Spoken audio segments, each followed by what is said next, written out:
Gracias, Lucas. Que el Señor les bendiga, mis queridos hermanos. Usted ya sabe dónde tenemos que abrir nuestra Biblia, ¿cierto? ¿Dónde? En el libro de los Hechos, ok. Capítulo 1.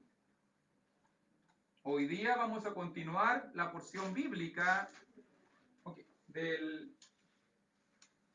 capítulo 1, versículo 2.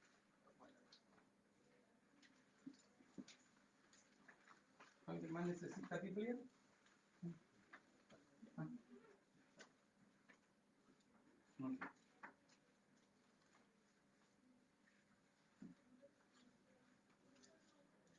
Entonces, Hechos capítulo 1, versículo 12 en adelante.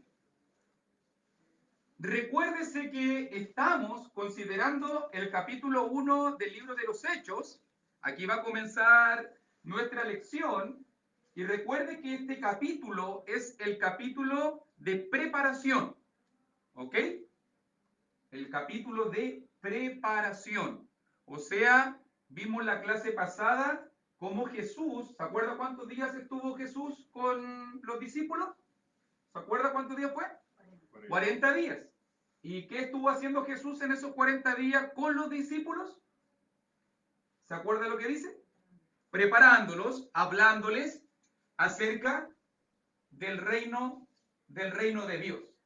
Terminamos nosotros mirando en versículo 9 al 11, cuando Jesús se va, cuando Jesús asciende y aparecen los ángeles y le dicen a los apóstoles de que de la misma manera como Jesús fue tomado, de la misma manera Jesús va a venir en su segunda venida. ¿Ok?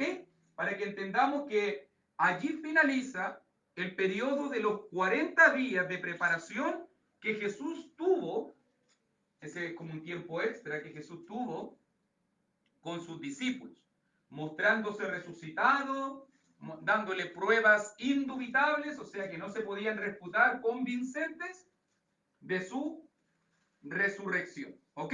Hoy día vamos a comenzar la porción del capítulo 1 del versículo 12 en adelante, y ahora vamos a estar viendo una segunda preparación, un segundo ajuste que se tiene que hacer antes del día de Pentecostés. Pero antes que leamos el pasaje, me gustaría invitarles, si podemos ir a Lucas 24, por favor.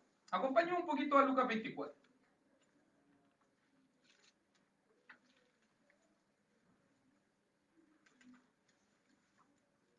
Y note muy bien, vamos a estar leyendo Lucas capítulo 24, versículo 45 en adelante.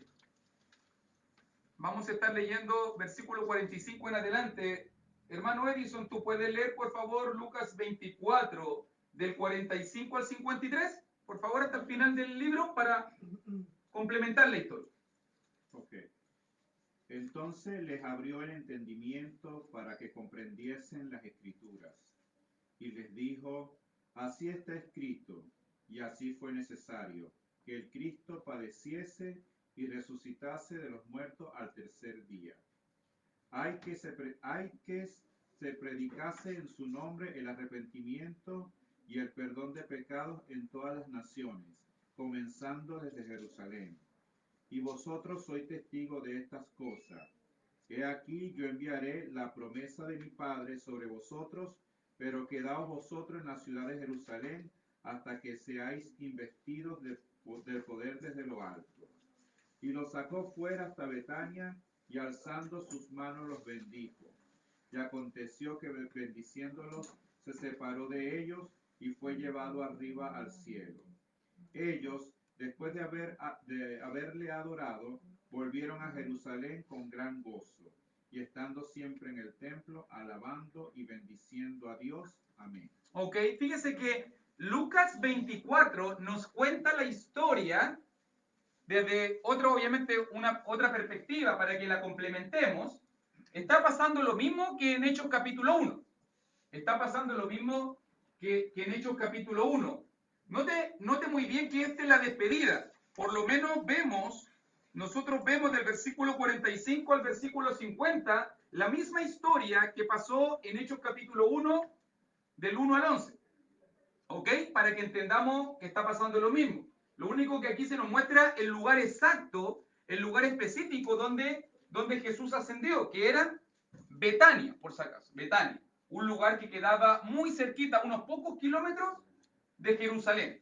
¿Ok? Para que más o menos visualicemos un poco en cuanto al tema de la región. Pero, ¿por qué estoy citando Lucas capítulo 24? Si usted se fija muy bien, hay un énfasis deliberado en Lucas 24, en el lugar donde van a darse acontecimientos, algunas cosas muy importantes. Por ejemplo, después de abrirles el entendimiento, después de darle la gran comisión, de mandarlos a predicar. Note muy bien que es un relato complementario. Mateo nos dice que deben hacer discípulos y los bauticen. Marco dice que debemos predicar a la gente que creyere y se bautice y va a ser salvo. Lucas nos dice que se tiene que predicar y tiene que predicarse el arrepentimiento y el perdón de pecado, por si acaso, para que usted vaya dándose cuenta que está hablando de la misma promesa, pero cada autor se está enfocando en un aspecto diferente, distinto, pero es la misma escena. Es exactamente la misma escena para que usted entienda ahí que si usted toma todos esos pasajes se va a dar cuenta del plan de salvación. Se va a dar cuenta rápidamente que hay que creer, que hay que arrepentirse, que hay que bautizarse, que de esa manera vamos a tener perdón de pecado, vamos a tener salvación, vamos a ser discípulos de Cristo y vamos teniendo eso. Pero el énfasis está que todo esto va a comenzar ¿dónde? Según versículo 47, comenzando desde Jerusalén. Y vosotros sois testigos de estas cosas. Después le recuerda la promesa del Padre del poder desde lo alto. ¿Y dónde va a comenzar la promesa del Padre? Según lo que dice el versículo 49, en la ciudad de Jerusalén. Para que usted entienda. Versículo 50, Él los saca afuera, alza sus manos, los bendice.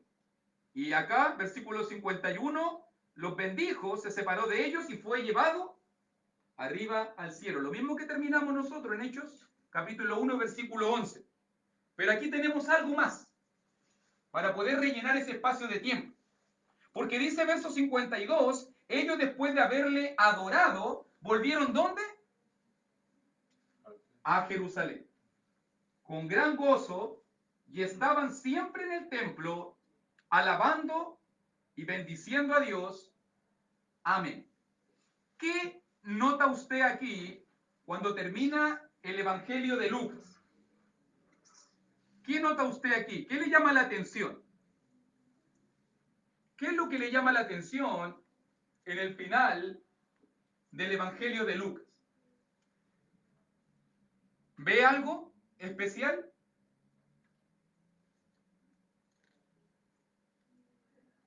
Recuérdense que esta no es la primera vez que ellos ven a Jesús resucitado y que Jesús se va.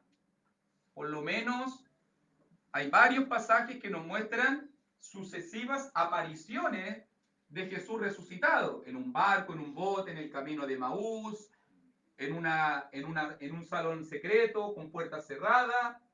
No es la primera vez que Jesús se aparece a ellos. Pero, ¿cuál es la diferencia de esta aparición? Porque, por ejemplo, en Hechos capítulo 20, vemos nosotros, en Hechos capítulo 20, que Jesús se aparece, pero los apóstoles, ¿cómo están? En Juan 20, llenos de pánico, llenos de miedo, con las puertas cerradas. Y Jesús tiene que aparecerse y decirle, pasa a vosotros. Cuando se aparece también en Juan capítulo 20, tiene que presentarse delante de Tomás y tiene una conversación con Tomás porque Tomás no creía. Y si tú vas mirando en distintos momentos, en Mateo capítulo 28, dice que muchos de los discípulos no creían que Jesús estaba resucitado. Aún incluso en la aparición final. Mateo 28, por si acaso, versículos 16 y 17. No creían hasta la aparición final que era Jesús resucitado. Pero algo sucedió en esta última aparición. Algo sucedió. Porque si tú lo miras muy bien, hay un cambio de actitud.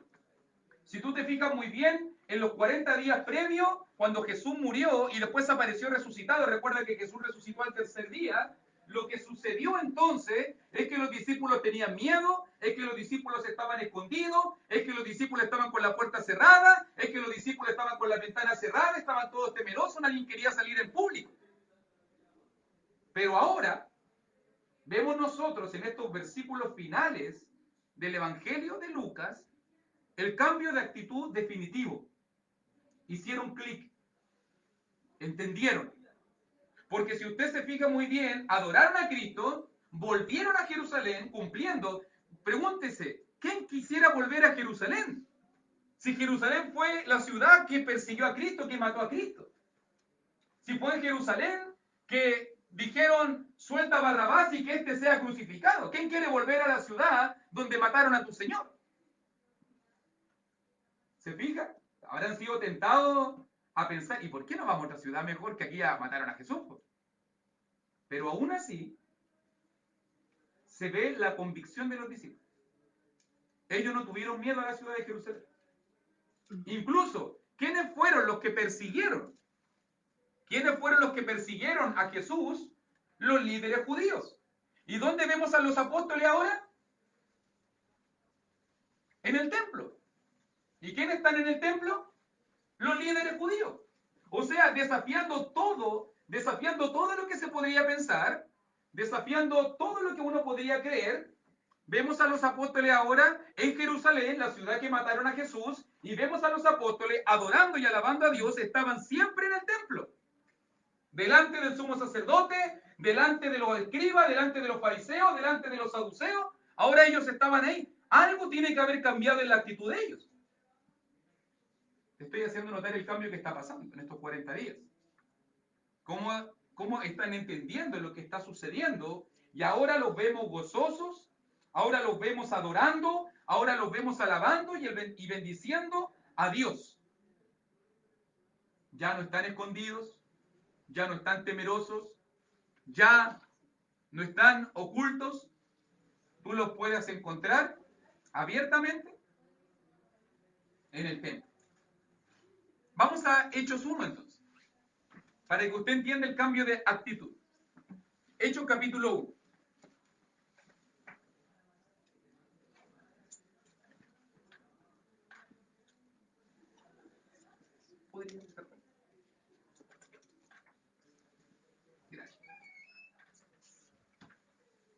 ¿Se entendió este cambio de actitud, cierto? Quise ir a Lucas 24 para que entendiésemos el cambio de actitud de ellos. Ahora, la misma historia se cuenta en Hechos capítulo 1, versículo 12. Entonces volvieron a Jerusalén, lo mismo que dice Lucas 24, recuerda que es el mismo autor, desde el monte que se llama del Olivar. ¿Usted se acuerda del monte de los Olivos? ¿Quién estuvo ahí por lo menos días antes?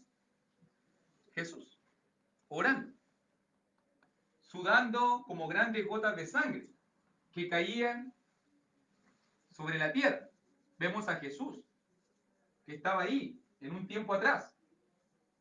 Ahora los apóstoles están en ese lugar, y desde ese lugar, dice, el cual está cerca de Jerusalén, camino de un día de reposo, y entrados subieron al aposento alto, donde moraban. ¿Cuál debe ser este aposento alto? Lo más probable es que debe ser el mismo lugar que ellos rentaron cuando se hizo la última cena.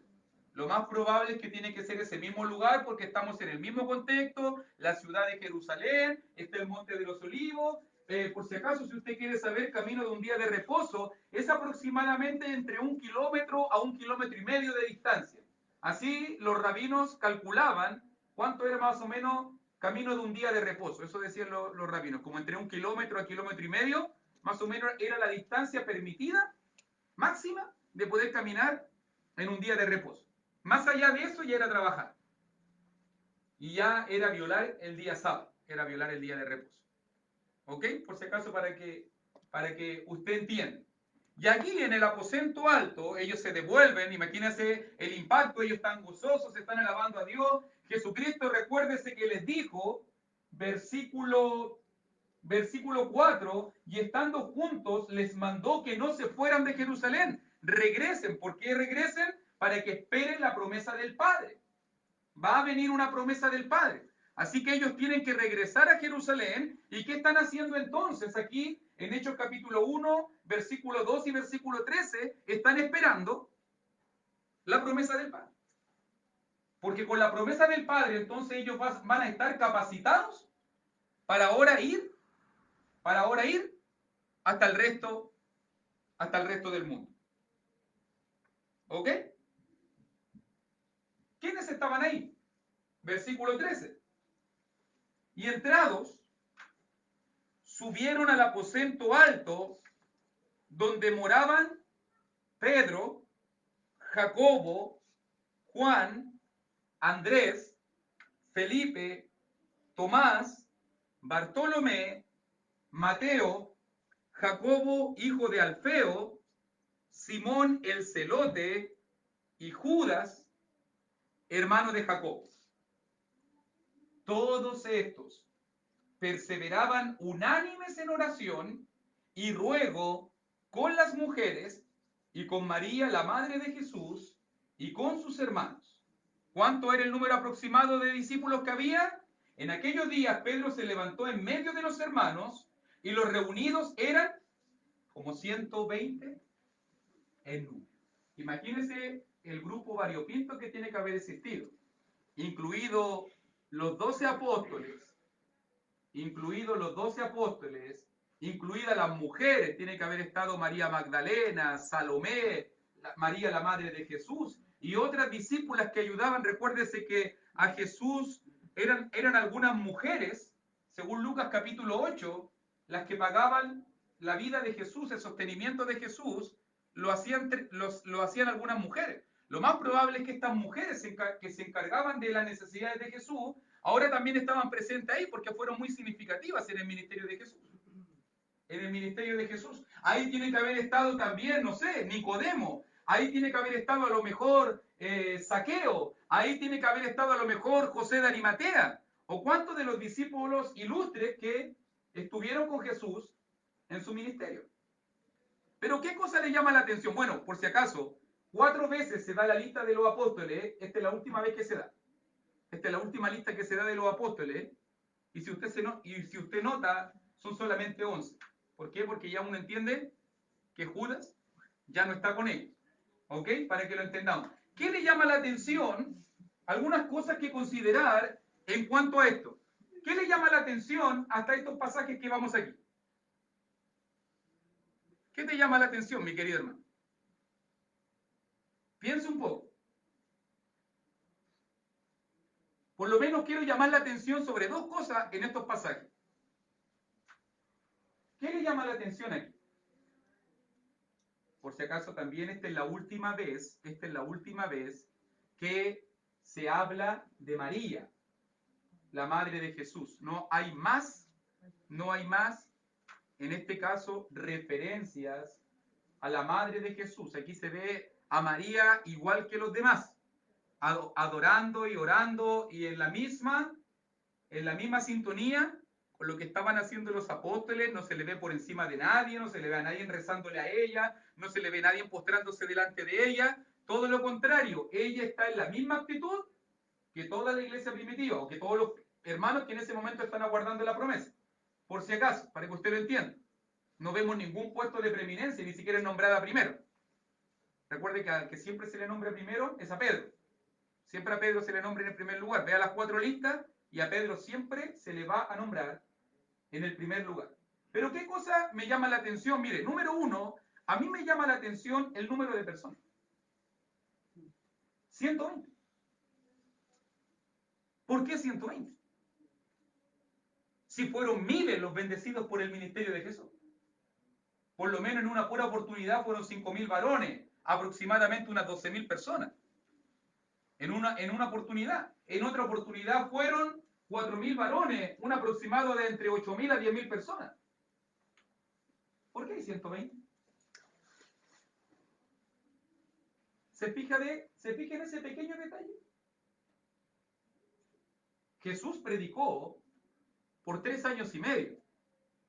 Hizo milagros, alimentó a miles, resucitó muertos, dio la vista a los ciegos, limpió a los leprosos, pero ahora, cuando ya Jesús murió, cuando ya Jesús resucitó y se fue a la diestra del Padre, los únicos que quedan son 120 discípulos. Y nada más. Yo creo que son los de verdad. Yo creo que esos son los de verdad. O sea, para mí, yo lo veo claramente. O sea, después de ser tan bendecidos por Jesús, todo su ministerio, cuando llegó la hora de los cubos, solamente se encontraron 120 personas. Después de ser, recuérdese que hace 50 días atrás aclamaron a Jesús como rey, una ciudad completa. Le pusieron las mantas, las palmeras, lo recibieron en el pollino, Hosana, al rey, al hijo de David, al rey de Israel, y ahora hay solo 120. Primera cosa que quiero decir. Segunda observación que hago en el pasaje. Imagínense este grupo. Es un grupo difícil. Recuérdese que Simón, por ejemplo, el celote, es un revolucionario que está en contra de Roma. Recuérdese que Mateo trabajó para los romanos. Recuérdate que ellos por mucho tiempo tuvieron conflictos y problemas. Tienen que haber tenido discusiones. Tienen que haberse... Tomás no creyó. Acuérdese que los apóstoles huyeron. Acuérdese que Pedro lo negó. Pero ¿sabe lo que me gusta de la iglesia primera? A mí me gusta el corazón de la iglesia primera. Porque si usted se fija, ¿quién es el que se pone en pie? ¿Quién es el que se pone en pie? Pedro. El que hace unos pocos días había negado a Jesús 3 veces. Había jurado que no lo conocía y había maldecido. Se había puesto en maldición de Dios. ¿Te llama la atención eso? Lo más probable es que si hubiésemos estado nosotros le hubiéramos dicho, Pedro, ¿qué te ponís tú en pie si tú negaste a Jesús? Así estaríamos juzgando nosotros. Así estaríamos mirando a la persona nosotros. Pedro era la persona más indigna de ponerse de pie. Solo días atrás, no estoy hablando de años, de proceso de cambio. Aquí Pedro no ha hecho ningún fruto hasta el momento. Lo último que vimos de Pedro es que andaba llorando por las calles de Jerusalén cuando Jesús lo miró. Lo último que sabíamos de Pedro es de cuando había cuando había negado a Jesús y cuando había dicho que no lo conocía. Han pasado unos pocos días, ahora el mismo hombre, no ha pasado nada sobrenatural todavía, no ha llegado el Espíritu Santo, no ha soplado, ni ha llegado las llamas de fuego sobre él. El mismo hombre se pone de pie. ¿Tuvo que haber sido fuerte para Pedro este momento? Creo que sí. Creo que la iglesia tenía un corazón lindo antes de que comenzara. Creo que sí. Porque si usted se fija muy bien, muchas veces los prejuicios dañan la obra de Dios. ¿Qué me voy a poner yo ahí? Van a juzgarme todo. ¿A qué me voy a poner de pie si yo no lo merezco, yo no soy digno? Uno podría pensarlo de esa manera. Aún así, Pedro no pensó de esa manera, sino que Pedro se llenó de valor. De todas maneras, de los 120 que estaban ahí, ninguno podía juzgarse entre todos, porque al final, en la crucifixión de Jesús, estaba Juan y la familia, digamos, y los otros estaban todos. O sea, ¿quién le podría haber dicho también a Pedro que habla tú si al final estaban todos? Claro, ese es el punto que uno siempre tiene que pensar. Que yo digo que me gusta ese corazón porque Pedro se puede poner de pie tranquilo, porque sabe que todos fallan. Claro, todos fallan. Como hoy en día también, en la misma perspectiva, toda la gente falla, pero muchas veces los prejuicios nos impiden desarrollarnos, nos impiden hablar, nos impiden predicarle a otro. Chuta, que después anden hablando por detrás de mí, chuta, Pedro, ¿qué andas hablando si tú negaste a Cristo? Y tú maldijiste, por lo menos yo no maldije. Tomás va a decir, yo dudé nomás, que no lo vi. O el otro dijo, yo arranqué nomás. Pero tú lo negaste, maldijiste, juraste que no lo conocías. Así hubiésemos sido nosotros si hubiésemos visto a Pedro predicando. Pero me gusta ese corazón porque Pedro es valiente. Pedro se pone en pie. Pedro sabe lo que ha hecho. Eso es lo que a mí me gusta cuando dice allí en el versículo 15, Pedro se levantó. ¿Sabe cuál es la evidencia del arrepentimiento de Pedro para mí? Es eso. Se levantó. Cuando él no tenía que levantarse. Cuando él no tenía que decirle a los demás. Cuando él no tenía nada que decirle a los demás. Voy a mover esto acá. Él se levantó. Si usted se fija muy bien, la actitud de Pedro dice mucho del corazón de un siervo de Dios. ¿Que Pedro tiene que haberse arrepentido? Claro que sí. ¿Que Pedro tiene que haber llorado? Lloró amargamente. ¿Que tiene que haber sentido todo lo que hizo? Lo más probable que sí. Pero en este momento ahora también Pedro cree en el perdón de Dios. Me gusta que Pedro cree en el perdón de Dios. ¿Sabe que a veces nosotros nos limitamos en la obra de Dios porque nosotros muchas veces no creemos en el perdón de Dios? No creemos en la restauración de Dios. ¿Cierto? No creemos que la gente puede cambiar. Recuérdese que lo último que vimos de Pedro era un hombre que le cortó la oreja a uno, que después de eso negó, juró y maldijo que no conocía a Cristo, que después de eso se fue a pescar y Jesús tuvo que ir a buscarlo en la barca. Pura evidencia de malas decisiones. Pura evidencia de malas decisiones. Estos últimos 50 días han sido los peores días de Pedro. Pero aún así, Pedro es renovado. Aún así, Pedro cree en el perdón de Dios. Y aún así, Pedro se pone de pie. Se levantó. O sea, aunque se había caído muy bajo, con Cristo siempre podemos ponernos de pie. Con Cristo siempre podemos ponernos de pie. Ese es el punto que hay que pensar. Y lo importante que me gusta a mí es que yo no veo. Porque nosotros tenemos que siempre desarrollar en la iglesia, hermano. Eso es ¿por qué estoy comentando esto que me llama la atención? Porque nosotros tenemos que siempre desarrollar en la iglesia el espíritu, tenemos que siempre desarrollar en la iglesia el ambiente de ser personas que nos caemos y nos levantamos. Y nos levantamos. Porque muchas veces la iglesia no está preparada, porque muchas veces la iglesia puede ser prejuiciosa y muchas veces no creamos el ambiente de entender que todos fallamos, de entender que tenemos que comprenderlo, de que tenemos que entender y no debemos juzgarnos, y de que si alguien se pone de pie, tenemos que apoyarlo, y de que si una persona se cae, tenemos que levantarlo, y no tenemos que dejarlo solo. Pedro es un pecador que está restaurado en este momento. Se necesita un predicador que se ponga en pie y que sea valiente y que predique en el día de Pentecostés. Pedro era la persona indicada, pero su vida no era la vida indicada. Lleva 50 días de puras malas decisiones. Pero aún así, él cree en el perdón de Dios y él cambia. Y lo vemos liderando nuevamente. ¿Tú pondrías a un líder así? ¿Tú elegirías a Pedro como pastor? Pedro después va a ser pastor. Recuerda.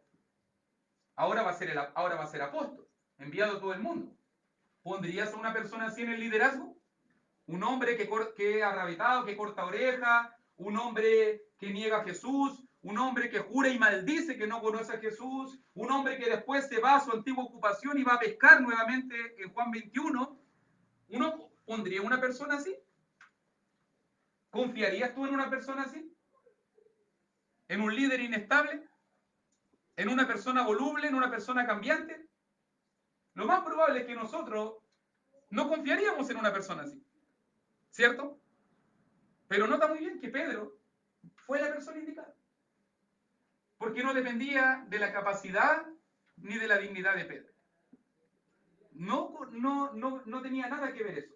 Y esto me gusta mucho, porque yo veo en él un espíritu que yo siempre quiero animar a mis hermanos, de que nos caemos, pero nos levantamos. Podemos pecar, aún incluso como Pedro, que negó a Jesús y maldijo y juró, pero después se puso de pie y después fue un gran evangelista, un gran predicador. Y puede suceder eso. Dios no le cerró la puerta.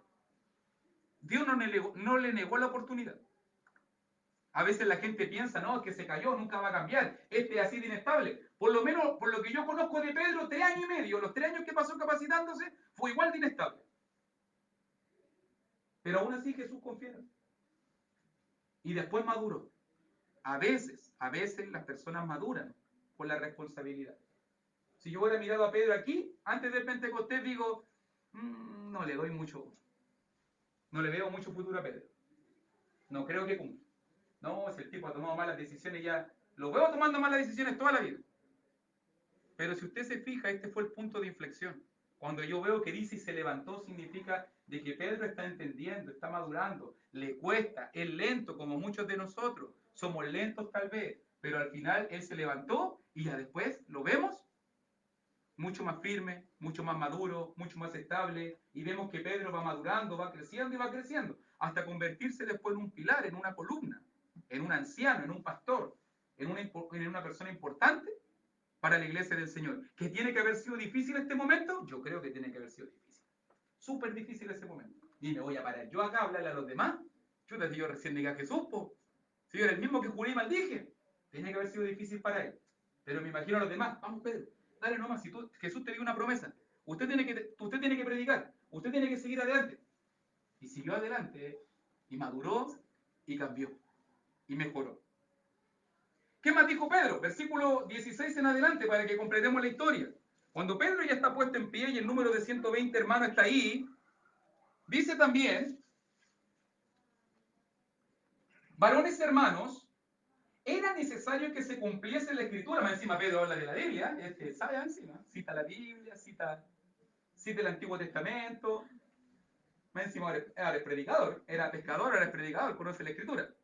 Era necesario que se cumpliese la escritura en que el Espíritu Santo habló antes por boca de David acerca de Judas, que fue guía de los que prendieron a Jesús, y era contado con nosotros y tenía parte en este ministerio. Este pues, con el salario de su iniquidad, adquirió un campo y cayendo de cabeza se reventó por la mitad y todas sus entrañas se derramaron. Y fue notorio a todos los habitantes de Jerusalén, de tal manera que aquel campo se llama en su propia lengua Aceldama, que quiere decir campo de sangre, porque está escrito en el libro de los Salmos, sea hecha desierta su habitación y no haya quien more en ella y tome otro su oficio. ¿Te fijas ahora? Ahora Pedro cita la escritura y Pedro recuerda la caída de Judas. Dos cosas más tenemos que puntualizar acá. Número uno, ¿por qué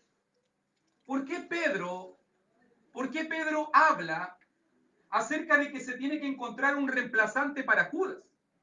No es el patrón bíblico. Normalmente lo vamos a ver en el libro de los Hechos, cuando un apóstol muere, no se le busca reemplazante. Pero aquí sí se busca un reemplazante para Judas, el que se mató. ¿Por qué? ¿Por qué? Porque si, por si acaso algunos se agarran de acá, y por eso creen en los apóstoles de hoy en día, porque significa que ese grupo se renovó y que podemos seguir eligiendo, y por los siglos, y por los siglos, y por los milenios, y por eso llega hoy día a que haya apóstoles, porque creen que se pueden seguir reemplazando los apóstoles. Pero ¿por qué vemos que aquí sí sucedió?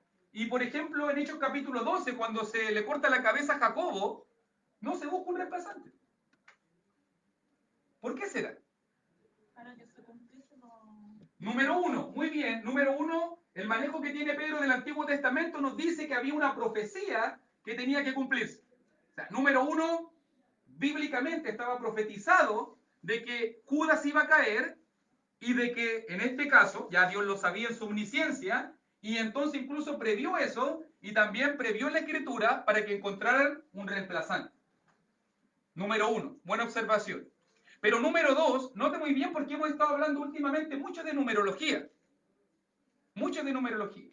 Y si usted se fija muy bien, cuando en Éxodo capítulo 20, Dios hace el pacto con Israel, en ese momento cuando Dios hizo pacto con Israel y formó y creó y recogió y libertó a su pueblo y le dio una identidad, ese pueblo comenzó ¿cómo?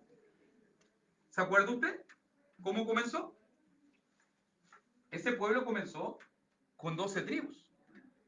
Ese pueblo comenzó con 12 tribus. Entonces no puede comenzar la iglesia de Cristo con 11 apóstoles. Tiene que comenzar con 12 apóstoles, ya que es la prefigura, ya que la iglesia de Cristo es el nuevo Israel de Dios. Y obviamente como el antiguo Israel comenzó con 12 tribus, el nuevo Israel de Dios, la iglesia del Señor, la iglesia de Cristo, tiene que comenzar con 12 apóstoles. Y por eso se elige el sucesor para Judas, para que la iglesia comenzara. Recuerda que los primeros miembros de la iglesia, ¿quiénes fueron? ¿Quiénes fueron los primeros miembros de la iglesia? Los 12 apóstoles. Porque la gente dice, y se añadieron. ¿Y se añadieron a dónde? ¿Y dónde se añadieron? A la iglesia. Y se añadieron a la iglesia. Para que lo vea bien. O sea que la iglesia ya estaba conformada con 12 apóstoles y los como 3.000 que se bautizaron se añadieron a ese grupo. O sea que la iglesia comenzó con 12 pilares. Con 12 apóstoles. ¿Ok? Esas son las cosas que tenemos que observar ahí. Ahora, número 2, segunda observación, es la muerte de Judas. Cuando uno mira Mateo 27, normalmente tú ves que Judas tira las 30 piezas de plata, va a un árbol, toma una cuerda y se ahorca. ¿Cierto? Eso es lo que nosotros sabemos de la muerte de Judas. Es lo que vemos en Mateo capítulo 27 del 1 al 5. Es lo que vemos. Pero aquí parece que la historia fuera diferente. Y hartos hermanos me han dicho, hermano, esto es como una contradicción. ¿Por qué aquí la muerte de Judas es diferente? Como que se cayó, se reventó, se partió por la mitad. ¿Será que se está contradiciendo aquí? No, no se está contradiciendo. Esto se llama, en la Biblia, se llama relatos complementarios. Cuando un apóstol como Mateo nos contó la historia, él se enfocó en el árbol, en la cuerda y en el ahorcamiento. Pero Lucas no escribe para contradecir a Mateo. Lucas escribe para complementar a Mateo. Para que usted pueda tener la visión completa. ¿Y cuál fue la visión completa? La visión completa es que tal cual como lo dice Mateo, en este caso Judas pescó las 30 piezas de plata, se las fue a llevar al Sanedrín y se fue a ahorcar.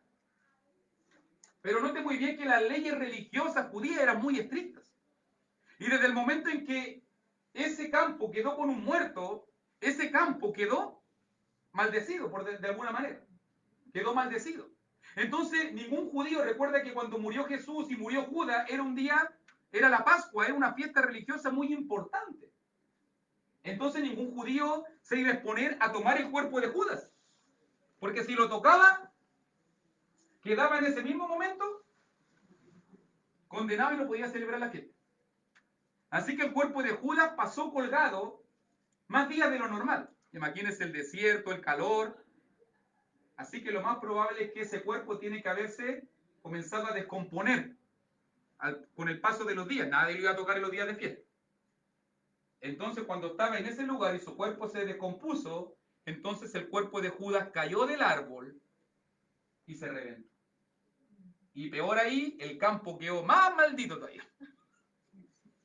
Entonces, y como el Sanedrín en este caso no podía devolver al tesoro del templo las 30 piezas de plata porque era un precio de sangre, así decía la ley, entonces a alguien se le ocurrió y compraron ese campo.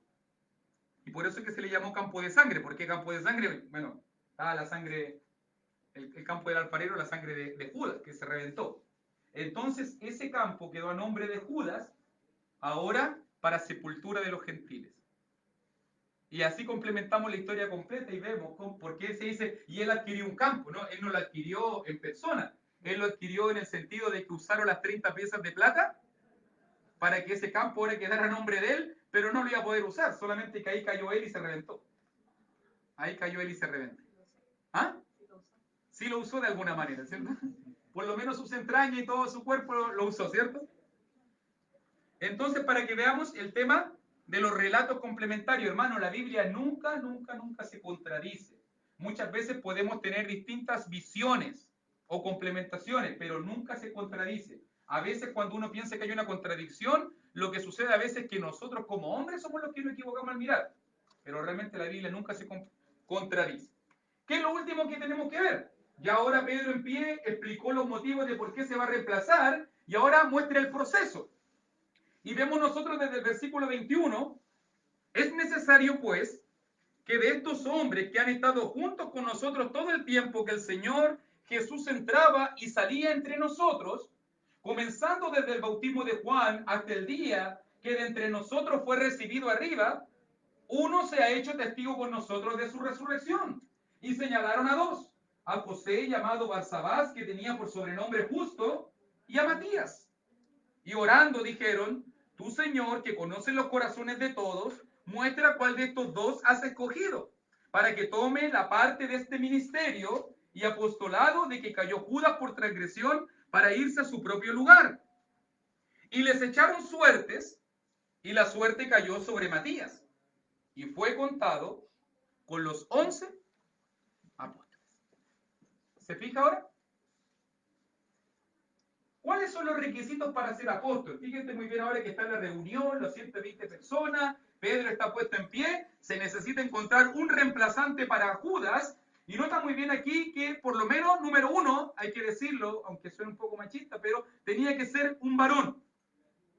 ¿Por qué? Porque había mujeres presentes. En ese punto estaba María y varias otras hermanas muy prominentes. Entonces lo primero que dice allí en versículo 21, es necesario pues que de estos hombres, número uno, Pedro apunta a la multitud y dice, hay que buscar, es necesario, es importante, es un requisito fundamental que de estos hombres, número uno, número dos, que han estado junto con nosotros todo el tiempo que el Señor Jesús entraba y salía entre nosotros. O sea, tiene que haber sido un testigo del ministerio terrenal de Jesús.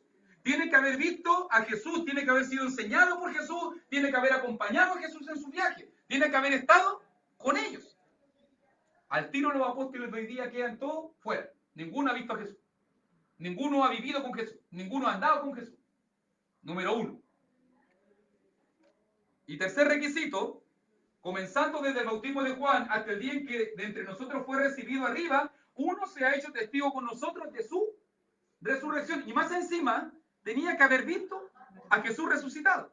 Porque él ahora va a predicar al mundo, Jesús resucitó. Como si tú no lo has visto. No, es que me contaron. No iba a tener ninguna validez ese testimonio. Entonces, uno tenía que ser testigo, número uno, un varón, número dos, testigo del ministerio terrenal de Jesús y testigo de la resurrección, en este caso de Jesús. Lo que yo encuentro increíble, que de esa generación, de esos 120 discípulos y de los miles que pueden haber estado ahí, solamente se pudieron encontrar a dos que cumplían estos tres requisitos. Solo dos. Imagínense, o sea, y se eligió uno. ¿Cierto? Imagínense, en esa generación, solo dos. A José, llamado Barsabás, que tenía por sobrenombre Justo, este tenía harto nombre, ¿cierto? José Barsabás Justo, y Matías. Y Matías. Y obviamente, note muy bien, verso 24, hay un énfasis ahí, orando. Siempre vamos a ir a la iglesia orando. ¿Qué lo vemos nosotros haciendo en versículo 14? Todos estos perseveraban unánimes en oración y ruego. ¿Qué vemos siempre en la iglesia primitiva? Orando. Siempre están orando. Siempre están dejando a Dios estas decisiones. Siempre están orando por el poder de Dios. ¿Qué tiene que hacer la iglesia cuando nos estamos preparando? ¿Qué tiene que hacer la iglesia cuando queremos que Dios haga su obra? ¿Qué tenemos que hacer la iglesia? Orar. Eso es lo que siempre tenemos que estar haciendo. Orando y alabando a Dios. Esperando que Dios siempre sea el que dé la respuesta. Y ellos oraron. Tú, Señor, que conoces los corazones de todos. Nosotros podemos ver la apariencia nomás de Barsabás. Nosotros podemos ver nomás que el hermano Matías es buen hermano, pero no sabemos realmente cómo está su corazón. Así que tú danos una respuesta y muestra cuál de estos dos has escogido. Y ellos tenían un sistema, como el Urim, Tumim, y muchas veces ellos tomaban decisiones, los sacerdotes, donde ponían como una piedrecita. No sé cuál es el método, pero ellos tenían un método donde Dios les mostraba cuál era no era cachipón, por si acaso.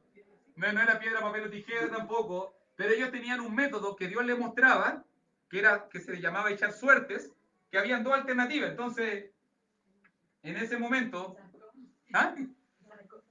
Claro, no, menos mal que no le dijo, agarren esa combo el que gane, que quede vivo, no. No, en ese momento echaron suertes y la suerte cayó sobre Matías. Esta va a ser la primera y última vez que se habla de Matías, por si acaso. Pero uno tiene que entender que cuando se habla de los apóstoles, ahí estaba Matías, ¿ok? Uno tiene que entender que ahí estaba, porque fue contado con los 12. Pero nunca más se habla de su ministerio. La tradición dice que Matías fue a predicar a Etiopía, la tradición, no la Biblia. Y que murió allá, en este caso también perseguido, también como mártir, murió en Etiopía. Eso es lo que dice la tradición. No es bíblico, por si acaso. Es solamente un comentario aparte.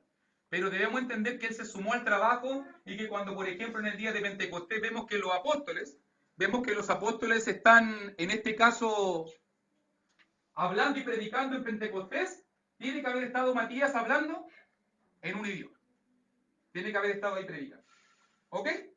Y lo último que quiero decir, solamente, lo último que tengo que decir, miramos a Pedro, ¿cierto? Miramos a Pedro.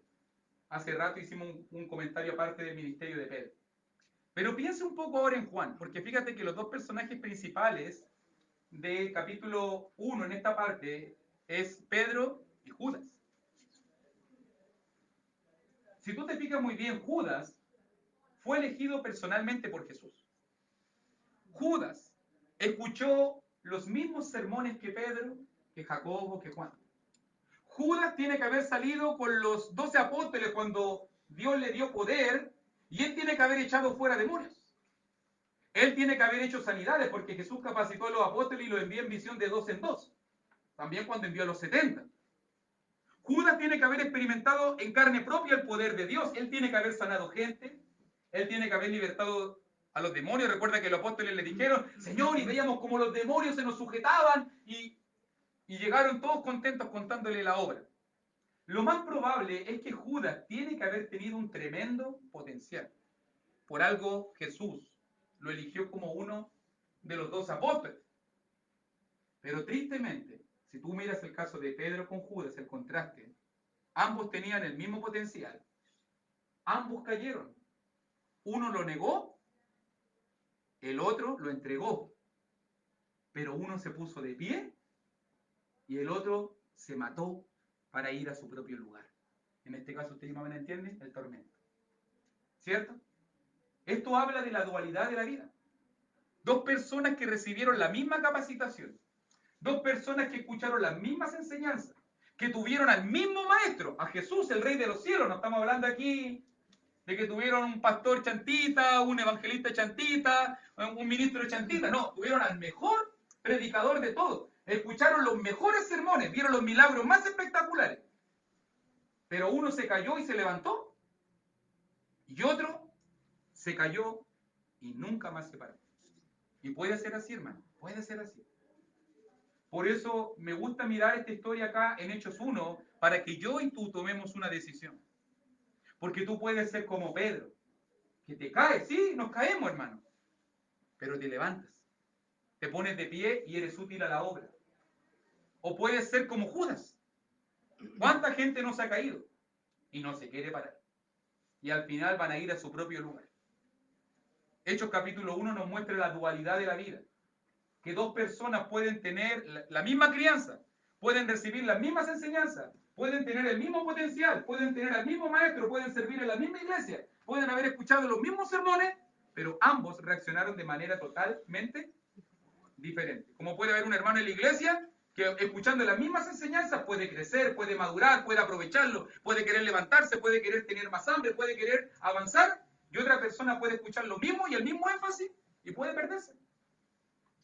Y puede perderse. Y puede dejarse igual de Dios.